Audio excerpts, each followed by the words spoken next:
How to turn this on? We'd like to get started. Welcome. This is the workshop, Halting the Environmental Damage of Distant U.S. Wars. I'm Bob Fantina. We have 3 speakers. Hold on one second, I've got to do something.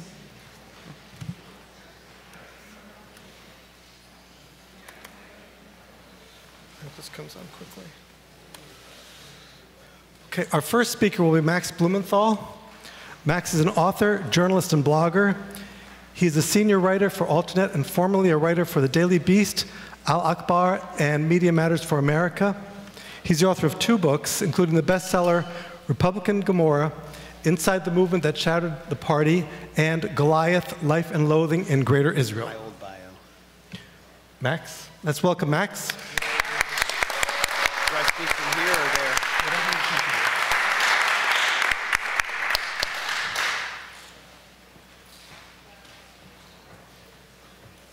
This will keep me awake.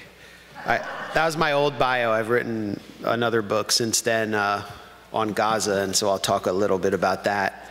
And I just finished a book, and I've been pitching it. One publisher said it's too Cy Hirsch for them. If it ever gets published, I'm going to frame that one. I'm actually here to accept Cy Hirsch's award since he couldn't be here. Thank you. An anonymous source will accept it. I wonder, where are the young people?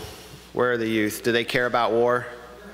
Abby Hoffman, as he got older, as Abby Hoffman neared the end, he said, never trust anyone under 30. And as a 39-year-old, I wholeheartedly agree. I feel like I've become more moderate as I've gotten older. I'm a moderate rebel, you might call me, because I just don't support these wars. I don't even support the proxy wars that are being conducted in secret. It's just, I don't know. I think that's more moderate, but you're called a radical. You're called far left. If you believe in those sorts of things, I want to talk not just about wars that are announced, but the sort of unannounced ones. And I'm not an expert on the environment. I grew up in Washington, D.C., so I only have familiarity with, the biology of the swamp. However, I was just in Korea. I was in South Korea. I wasn't able to get to North Korea because Donald Trump has made it illegal for Americans to go there. And haven't gotten nationality anywhere else yet. Open to that opportunity at the soonest possible moment. In Korea, I'm not sure how many of you are familiar with what's happening in South Korea. We hear a lot about North Korea and how it will be, I don't know, you might have seen John McCain calling for the extinction of North Korea on his interview with Jake Tapper. And then Jake Tapper asks him a hard follow-up question. How's Cindy? How's Hadley? He names like every member of his extended family. How's Ebenezer? He doesn't ask, why did you just make a genocidal threat against 25 million people? We hear a lot of rhetoric, but we don't know what's actually happening on the ground or what kind of impossible situation people on both sides of the 38th parallel are being put in. And it helped me understand when I spent just a week in Seoul and got to meet with some anti-war activists. Anti-war, or you could call it peace activity, in South Korea focuses around the THAAD system. I don't know how many of you are familiar with the THAAD. I mean, probably most hands are going to go up here. One of the things they told me when I said, what can I tell Americans, what can I talk to about, when I come back from Korea, is just tell them what the THAAD system is and tell them what it's doing to us. It's the terminal high altitude anti-missile defense system. it costs $1 billion. That's $1 billion to Lockheed Martin, which is just down the swamp, and employs a lot of people. You'll see drinking in the bars. A lot of new, loft-style apartments are going up in formerly, historically black communities in Washington to accommodate those employees as this defense industry expands. A lot of people don't connect gentrification in DC to the expansion of the defense industry through these massive contracts.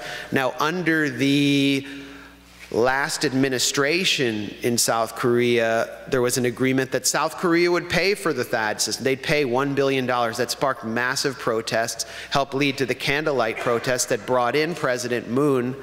Moon Jae-in is supposed to be, was supposed to be someone who believed in peace. That was what his constituency wanted, and he's pretty much sold out to Trump.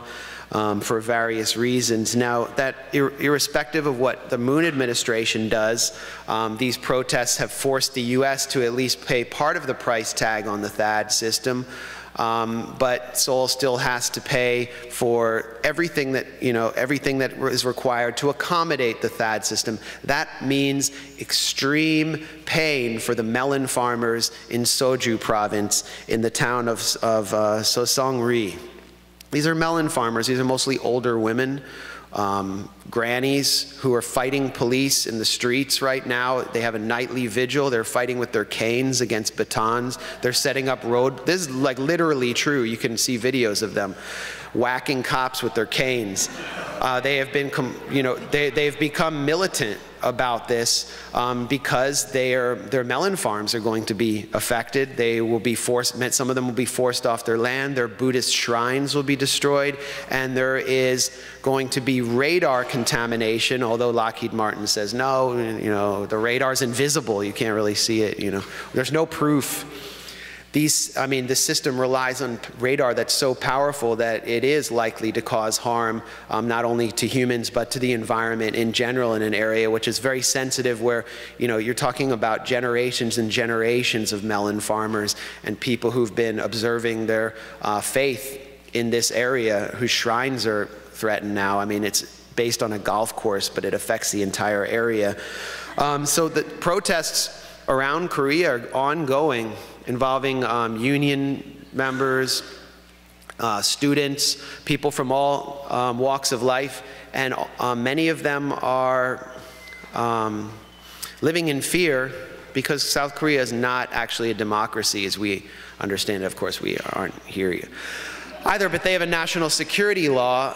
It was just passed in 1988.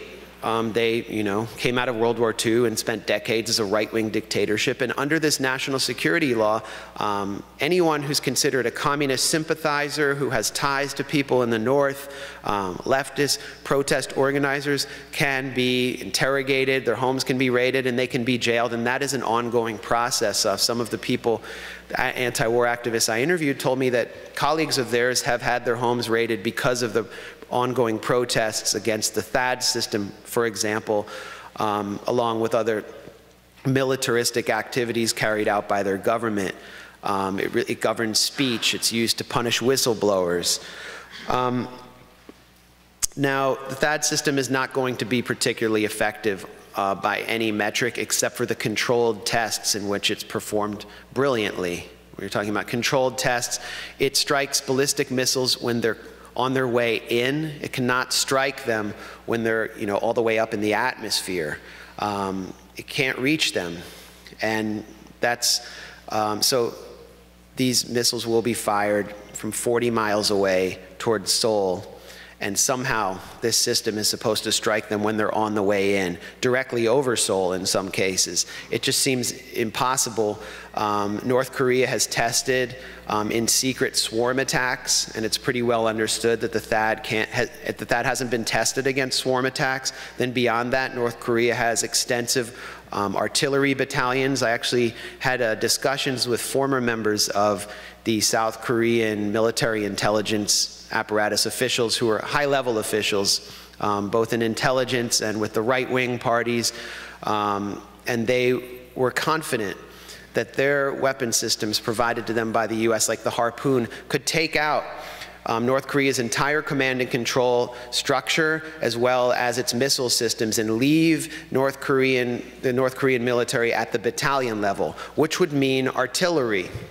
And artillery can easily eviscerate Seoul.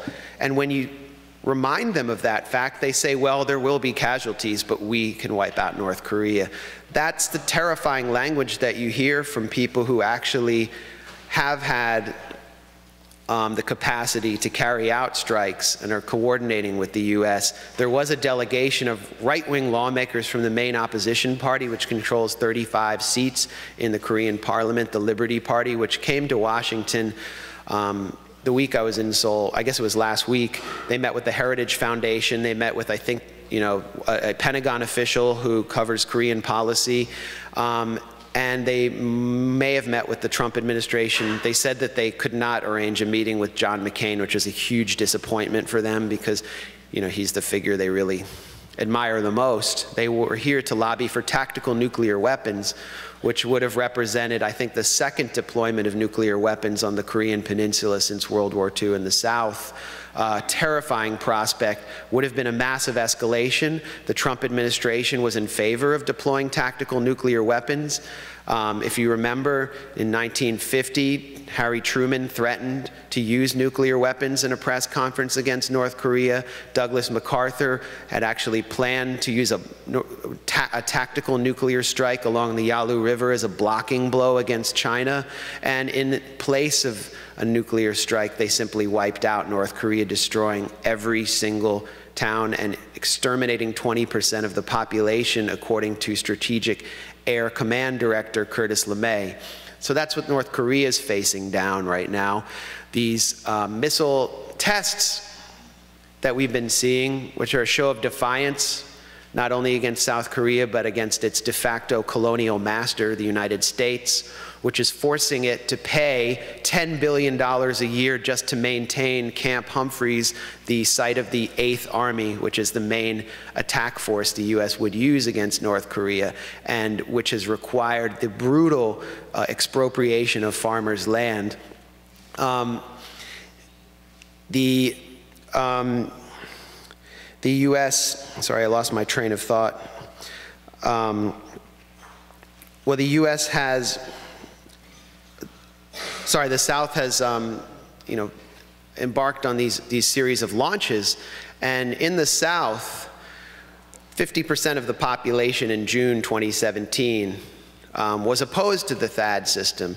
Now, because of the launches, because of the massive fear-mongering, I mean, if you think fear-mongering in our media is bad, you should see what's happening in the South. 80% of the population's in favor of the THAAD system. So you're in a very disturbing cycle right now, which is also flipped public opinion in the US. And it was interesting to watch CNN all the way up until, I guess it was August 8th, when Trump made his fire and fury threat. CNN was pumping up the North Korean menace and showing, graphics with ballistic missiles striking California. Then Trump says, we'll meet them with fire and fury, and he looks kind of like a petulant infant sitting at the table. Then Jake Tapper and CNN decide to attack him. Then it's bad. But that was the product of our mainstream media's fear-mongering. They are responsible for that. Now, the tactical nuclear weapons haven't arrived. Taurus missiles, which are in-air cruise missiles, which are bunker busters designed for decapitation strikes against North Korea, have been delivered by the hundreds, which is, I think, a boon for the German military-industrial complex. A assassination unit or decapitation unit has been established within the North Korean military as a threat to Kim Jong-un and leadership. And as I mentioned, Seoul has agreed, the Moon administration has basically capitulated to the demand to bring the THAAD system. So these protests are ongoing. I think it's important to establish lines of connection to South Korean activists and to continue to educate about the THAAD system. It is causing massive environmental damage, but so does the entire US military presence across South Korea. We just and we have allocated massive amounts of money in the NDAA to ramp up hostilities against North Korea, including the production of 94 F-35s, which are completely useless unless we're going to wage a conventional war against a massive army. 94, I think that is something like 80 more F-35s than were originally budgeted or proposed by Trump. Remember when Trump originally proposed the NDAA, this is the military funding bill, and everyone was up in arms because it was $55 billion more than last year. Now it's $85 billion more than the $80 billion more than the $55 billion.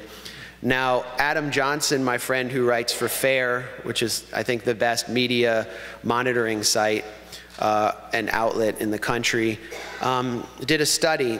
He examined all of the outlets that attacked Bernie Sanders' Medicare for All bill and found that absolutely none of them criticized the $700 billion price tag on the NDAA. None of them asked where the money's going to come from. None of them questioned how the Trump administration can do a spending freeze and propose cutting Medicare by $8 billion and then dump $700 billion straight into the swamp. I mean, it's really going to go into the swamp. We had such great resistance. You know the resistance? Yeah, resist, you know, all those people with resistance signs and everything, and then they're like in favor of sanctioning half the world because they watch too much Rachel Maddow. Well, that gave us a grand total of 4 Democrats who voted against the NDAA. 4 Democrats. Interestingly, though, Kirsten Gillibrand, who, you know, I always saw as kind of a centrist, voted against it. I wonder if she's going to run for president and she sees that people are pissed off about this. Now, lots of, I want to just kind of talk about some of the things that were buried in the NDAA because, you know, they relate to some of the wars that we've been fighting or will be fighting that in secret. First of all, AIPAC issued a press release celebrating $705 million for Israeli missile defense systems. We're talking about David's Sling and the Iron Dome. Oh man, I have 3 minutes. I'm gonna rush through that. That was actually $500 million more than was proposed. It's a direct pay into the Israeli military industrial, to the Israeli military industry. You know, it doesn't benefit us or our defense in any way. It has nothing to do with us. It's also a pay into Raytheon, which produces the Tamir missiles for the Iron Dome. If you look at Theodore Postal's research on the Iron Dome, there's really very little evidence that it's effective. I have witnessed the Iron Dome in action both from within Gaza and within Israel, and you just hear a giant explosion, but you know, you don't know if it worked. And then the Israeli military just comes out and was like, we just took down, you know, several homemade, you know, basically science projects from the Gaza Strip, which are these very small rockets, which the longer the rockets go, the less explosive charge they have. So there's, you know, it's just a big money dump, but what the Iron Dome does is it is aimed to reduce Gaza's deterrent capacity and maintain the siege of the Gaza Strip indefinitely. The Gaza Strip is currently at 3 to 4 hours of electricity a day. The lack of electricity means it's impossible for people to have a basic sanitation system. So you've now seen, you know, if you know about the Gaza Strip, it's one of the most built up, densely populated areas on Earth, and the only place to escape from that atmosphere is on the beach. The beach now is completely contaminated with sewage because the sanitation system has been pushed to the brink. Not only has it been bombed, they can't get equipment in from the siege, and now the electricity is basically running at minimal levels. I don't think there's been a full day of electricity for the Gaza Strip since 2005. And so you actually have sewage and sludge washing up on Israeli beaches. It's the ultimate irony. And they're like, you damn Arabs, how could you? You know, like as if there's no connection between Ashkelon and 10 miles away, the Gaza Strip, where people really, I mean, you can actually see pictures now of kids swimming in the middle of sludge, but it's their only way out. You know, another thing that was tucked into the NDAA, which we didn't make much about, is $500 million to arm the Ukrainian military. This includes money to fly Ukrainian wounded troops who we're using as cannon fodder in a semi-secret proxy war against Russian separatists and against Russia, to American military hospitals to pay for their travel and their food, while the Trump administration is proposing to cut that same amount of money out of the Heart and Lung Research Center here in Washington, which does first-class research on lung and heart disease. Why is this money going to Ukrainian military at this point when 1.4 million people are displaced in this conflict around the Donbas region? Why are these Donbasses pumping this money into a conflict? Well, first of all, I mean, I mentioned Rachel Maddow. Rachel Maddow is really like the first liberal demagogue. She's like the liberal Rush Limbaugh, and her ratings are up massively. She's the top figure in cable news right now.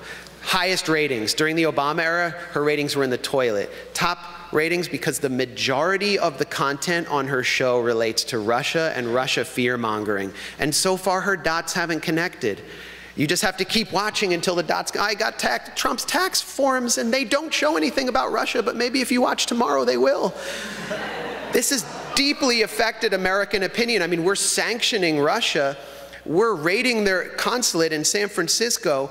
We're removing Russian officials over an abstract belief that hasn't been proven with any concrete evidence that they helped collude with Donald Trump and interfered with our democracy, and that has fueled the conflict on the ground in the Ukraine. Beyond that, who is the U.S. envoy to the Ukraine? Have you heard about him? You heard a lot about Steve Bannon, the big bad Bannon, who actually, opposed the surge to Afghanistan. I love Code Pink, but I just found it strange that they had a petition addressed to General John Kelly, a military general, appealing to remove Bannon. I think we should have another petition about actually removing John Kelly and all of the generals. Now, just in closing, I think you should know about this. The U.S. envoy who's supposed to be in charge of making peace in Ukraine is named Kurt Volker, and he is a veteran neoconservative operative who is simultaneously the executive director of the McCain Institute. John McCain was the driving force behind the NDA. He's like, I'm not going out without millions more people being killed, not so fast. And the McCain Institute is a fake human rights initiative which is funded not only by Saudi Arabia and other wonderful human rights champions like that, but also by the BGM Group, which is a major element of the swamp here. It is an arms contractor, and BGM Group is headed by Ed Rogers, who is the lead lobbyist for Raytheon.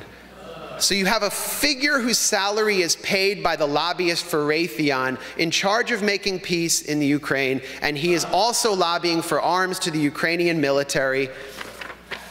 This is just a small snapshot of the kind of cronyism that we see in Washington. And when we're talking about Raytheon, I mean, they've made a killing also in sending thousands of TOW missiles to keep the conflict going in Syria. We have General Dynamics, which is making the MK-82 bombs, which are the main weapon driving death in Yemen. These people are right down the street. I think it's time that we meet them at their doorsteps. I think that's where protest activity. When you talk about draining the swamp, that's the first part of the swamp that should be targeted. And, their offices are here, and I haven't seen any protests there, so I'm happy to, join you guys. And again, thank you for allowing me to accept the award on behalf of Cy Hirsch. And I apologize for going over time.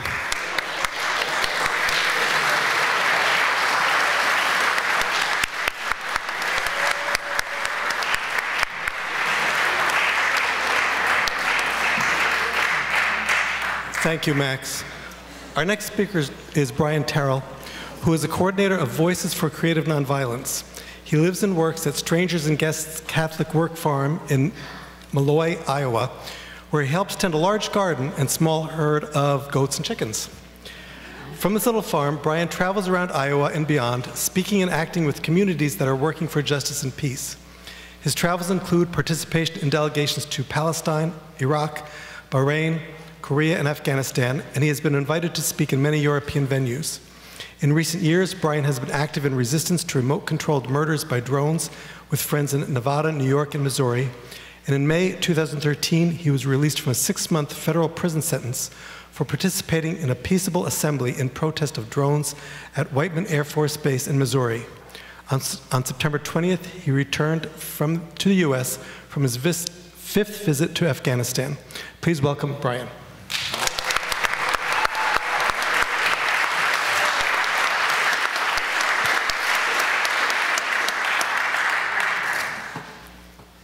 Thank you, friends. Thank you to the organizers. Last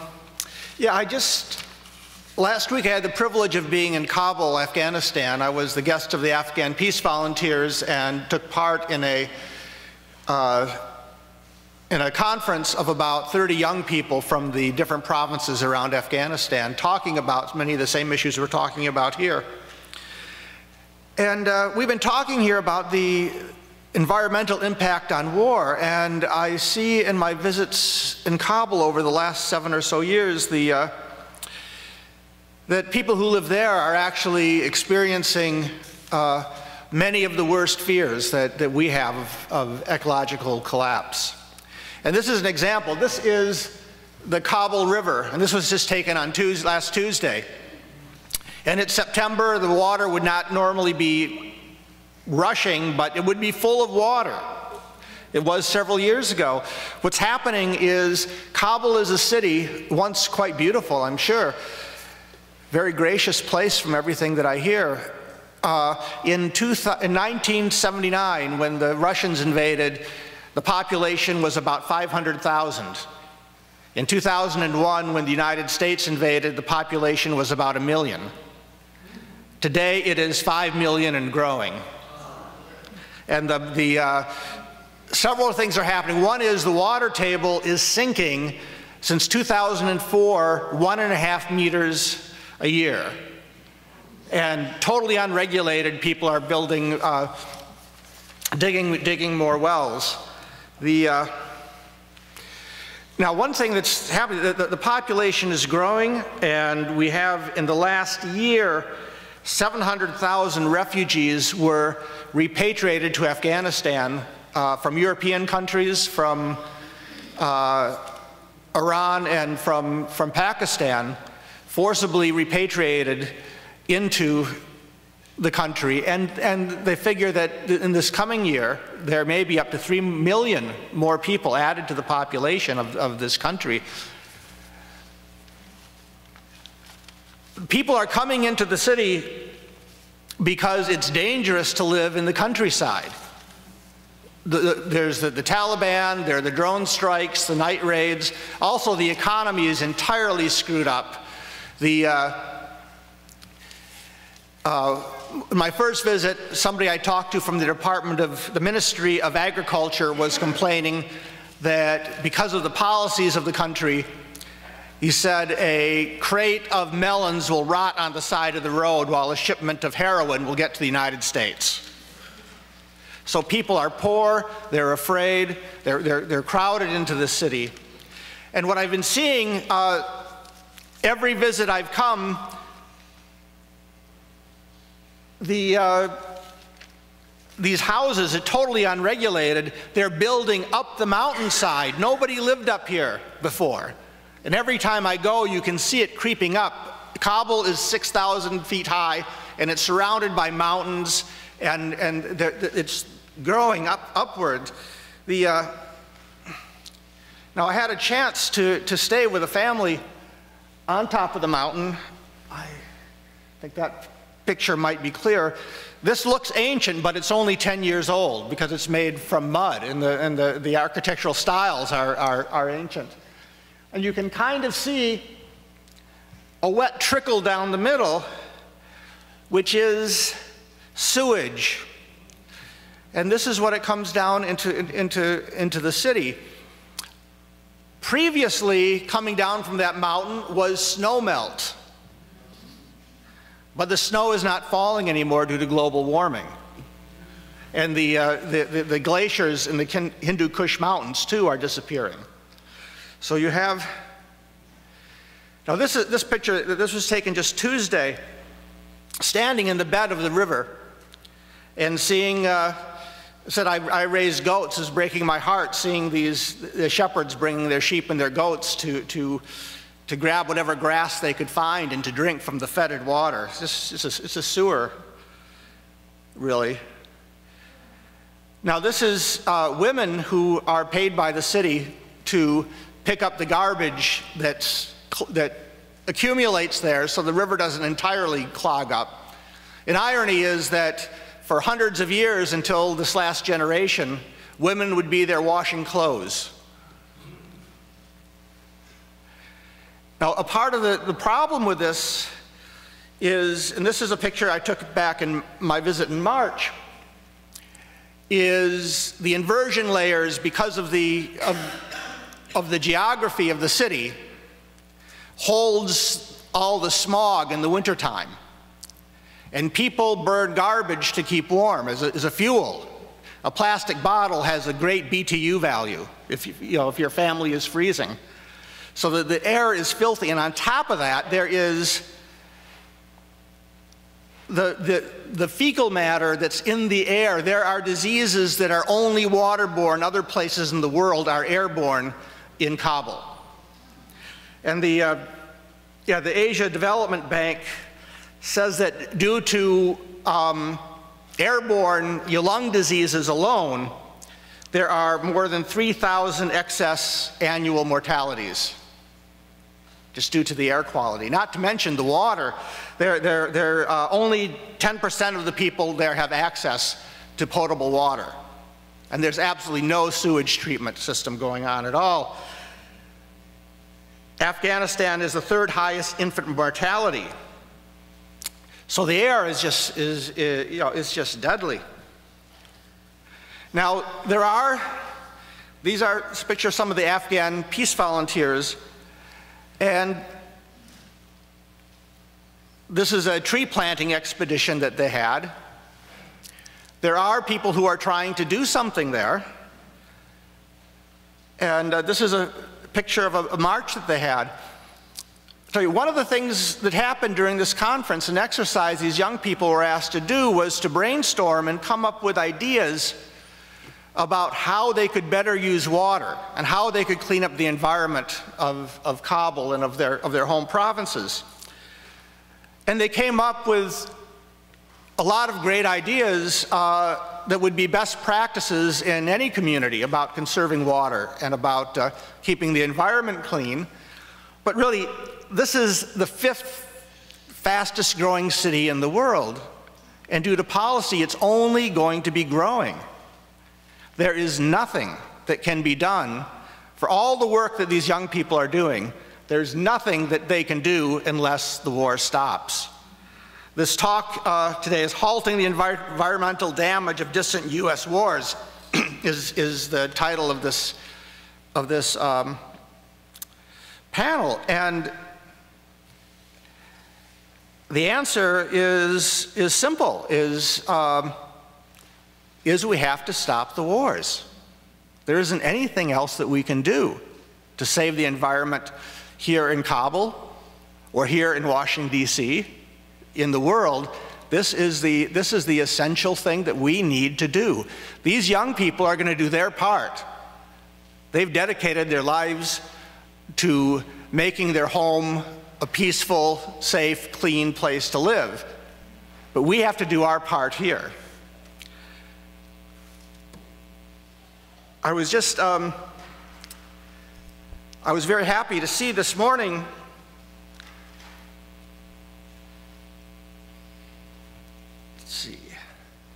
a video. The young woman who took these pictures of me in the riverbank, Zarguna, was featured. Which UN agency made this video? The United Nations Development Program. The United Nations Development Program did a video feature of our friend Zarguna, and I think I'll let you see this, and that'll be how I'll close.